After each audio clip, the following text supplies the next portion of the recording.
ফরিদপুর মহানগর কৃষক দলের সহ ক্রীড়া সম্পাদক ফিরোজ শেখের বিরুদ্ধে ফেসবুকে স্ট্যাটাস দেয়ায় মহানগর কৃষক দলের যুগ্ম সাধারণ সম্পাদক ফরিদ শেখের উপর হামলার অভিযোগ উঠেছে।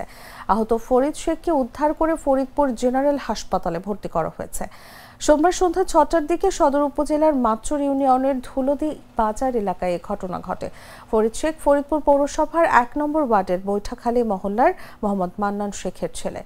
পুলিশ ও এলাকাবাসী সূত্রে জানা যায়, স্থানীয় আধিপত্য ও দলীয় অভ্যন্তরীণ বিরোধকে কেন্দ্র করে মহানগর কৃষক দলের যুগ্ম সাধারণ সম্পাদক ফরিদ শেখ দুদিন আগে ফিরোজ শেখকে জড়িয়ে ফেসবুকে স্ট্যাটাস দেন। গত শনিবার ফরিদ শেখ তার ফেসবুক আইডিতে একটি পোস্ট দিয়ে মহানগর কৃষক দলের সভাপতি ও সাধারণ সম্পাদকের দৃষ্টি আকর্ষণ করে জানতে চান, ফিরোজ শেখের বাবা মাচুর ইউনিয়নের ৬ নম্বর ওয়ার্ড আওয়ামী লীগের সভাপতি। ফিরোজকে এলাকায় কিংবা ফরিদপুরে কোনো আন্দোলন সংগ্রামে দেখা যায়নি, সে কিভাবে মহানগর কৃষক দলের প্রচার সম্পাদক হন। এর দুদিনের মাথায় এই হামলার ঘটনা ঘটে।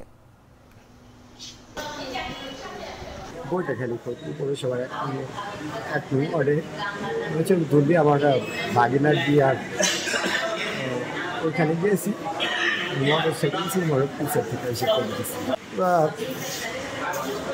কতজন ছিল, মাথায় করতেছে, ছয়টা ছিল, ছয়টা।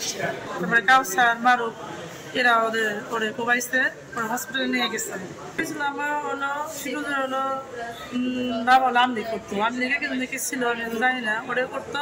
পরে আবার ওটা পথ পাইছে না কি পাইছে, কিন্তু ওদের মিটিং মিছিল যায় না।